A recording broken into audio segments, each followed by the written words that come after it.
Good morning, everybody. Happy Saturday. Hope you all have something fun planned today. Obviously, after you're having your morning coffee and listening to me and God knows all the other great channels out there. Wanted to talk about something that's kind of common, but kind of not common. And was thinking about this afternoon. Obviously, it's Friday evening for me. You know how I do these things, okay? But we all talk about storing food and putting food away and how to store it and how to can it and Mylar bags and God knows what, okay? And that's great, okay? And I'm right there with you. But here's the catch, okay? What are you going to do with all the food? And I'm going to get into it in a second. Now, as you all know, I'm ex-Army, okay? And I'm betting a whole bunch of you guys have MREs, meals ready to eat, the good old Army plastic bag full of food, okay? You ever eaten one of them? They ain't exactly delicious, let's put it this way. I remember, you got to remember too, what I was in was, 30 years ago. So there weren't quite the choices of MREs that there are now. There were 8. And the one meal that nobody ever wanted was the ham loaf, because it was kind of like, I know how half of you guys hate Spam, okay? It was like chopped up Spam all pressed down into this loaf, and it had this jelly on it or whatever it was. It looked pretty disgusting, all right? But what we figured we could, if you ate it by itself, it tasted nasty.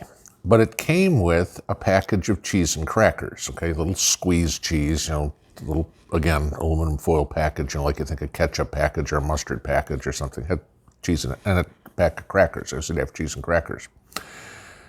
And what we all figured out pretty quick was if you put the ham on the cracker and put the cheese over the top of the ham, it actually wasn't too bad, okay? So we had figured out a way to make the meal out of what we had that it was actually palatable.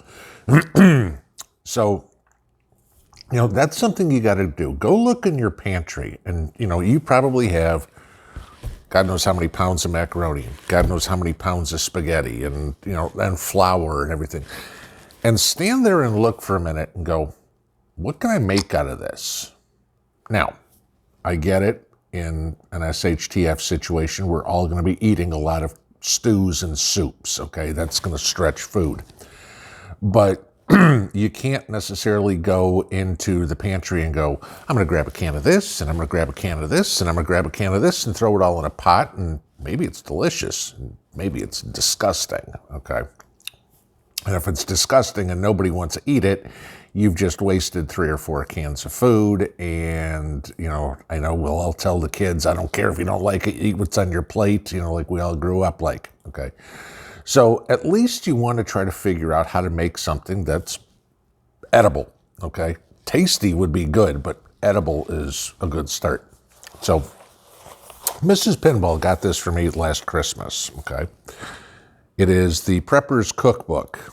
Okay, we even knew one of these existed, all right? But it was actually pretty cool, Now, mind you, y'all know she's a good cook, but a lot of the stuff that she makes and things like that in a grid down situation or a long-term SHTF, not necessarily going to have access to, all the different things that you want. I mean, a lot of the stuff she cooks with is fresh food, okay? And we're not going to have fresh ground beef or, pork chops or anything like that. I mean, sure, you will for a while for what's in your freezer or whatever, but, think about how much meat you have in your freezer. Maybe you've got 6 months worth of meat. Maybe you even got a year's worth of meat, okay? Not going to last too much longer, even frozen, maybe 2, but that would be about it. But you're going to eat it. So eventually you are going to get into the, all I've got left is a canned ham and cans of tuna fish and stuff like that. So what are you going to make? And so this is where this book comes in handy, because I kind of looked through it, and we've tried a couple of the recipes, and they're actually pretty good, believe it or not. Try to cook with your prep sometimes. But, I'll give you one. Again, a ham and peas salad here, okay? And this is what it would take. 4 cups of macaroni pasta. We all have that, okay? 1 cup of thinly sliced celery, growing that in my garden, okay? 1 diced onion, growing that in my garden. 1 cup of diced ham. I've got canned hams in my pantry. 1 cup of green peas, garden, okay? 1/4 cup of mayonnaise. I've got it, okay? But, even the stuff on the shelf is not going to last forever. So if you know how to make your own mayonnaise out of eggs or whatever it would be, again, this is something you can do with preps, okay? 1 cup of prepared ranch dressing. I'm assuming all of us have a whole bunch of packets of Hidden Valley ranch dressing that we can use somehow, okay? Some dried basil, a dash of garlic powder, and some salt and pepper. So all the stuff that a prepper would have in their prepper pantry. And now you can make a decent dinner out of that.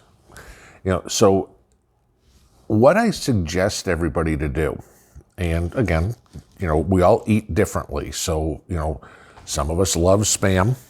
Some of us can't stand it. Jason, that one's for you, okay? But, figure out a menu, all right? Sit down with the whole family and say, okay, guys, what do we want to eat?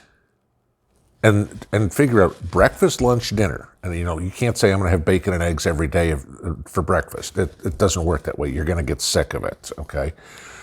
Believe it or not, in this book is actually a recipe on how to make cornflakes, from corn you grow, grind it up into cornmeal, and make your own cornflakes, okay? So you could do that.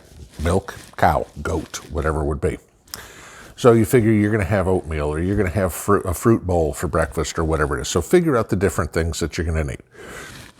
Do the same for lunch. Again, like I said in a video the other day, chances are very good that we're going to wind up back in the old ways where your big meal is going to be your noontime meal and dinner is going to be leftovers, okay?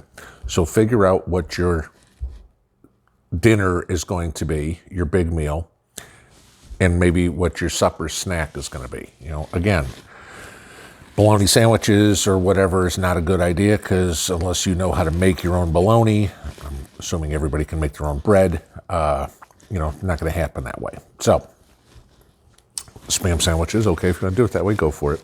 But make a menu and go, okay, this is what we're going to have for breakfast, this is what we're going to have for supper, and this is what we're going to have for dinner, and this is what we're going to have for supper. And do it for 30 days. And then figure out everything that you need to make those meals. And then go into your pantry and go, what am I missing? Okay. Now, Prepper Nerd's inventory system is awesome, and I highly suggest anybody use it. I use it, and I think it's fabulous. All right. But all of a sudden you look and you go, okay, what do I want? And I'm just going to flip a page here. And all right, so this one has macaroni and tomatoes on it, okay? Elbow macaroni, butter, ghee, okay? An onion, tomato paste, granulated sugar, can of tomatoes. Okay, I can do all of that. The sugar may be something that I don't have enough of. So maybe I need to go add some more sugar. If I want to have that meal 12 times a year, then I know I need to have, well, I mean, that's not going to really be a great example, because that means I'd need to have six teaspoons of sugar. I think everybody's got that. But you get my point here, is if you go through and figure it out by a meal plan, you'll be much more efficient in what you buy, and you won't be going, oh my God, I've got all this food that's about to expire. Where's the food bank? I've got to donate it. It'll allow you to do a much better job of buying your preps on a budget, especially with food prices that we all know are going up. And you go, okay, if you plan a different meal for every 30 days of the month, you're never going to get tired of anything. I know a lot of people say 7 days a month, but it's like, okay, if it's meatloaf Mondays, every Monday, you might get a little bored with it. Do it every 2 weeks. Have 14 different meals, or do it every month, whatever's going to work for you. But that way you can figure out exactly what you need to buy to make all those meals and all the snacks that you want to have, dehydrated pears or something like that, for snacks in the evening or whatever, that you want to sit down and around a campfire and munch on something. But that way you've got an idea, and you will save yourself a boatload of money by not buying stuff that you're not going to need, and you're also going to wind up getting a tastier dinner. So Didn't want to go into something real heavy today because I think we've had enough of that this week. But this one was kind of important, and I was kind of cleaning up and everything, and I came across this book, and I'm like, you know what? Never talked about this, and this is actually a really good topic.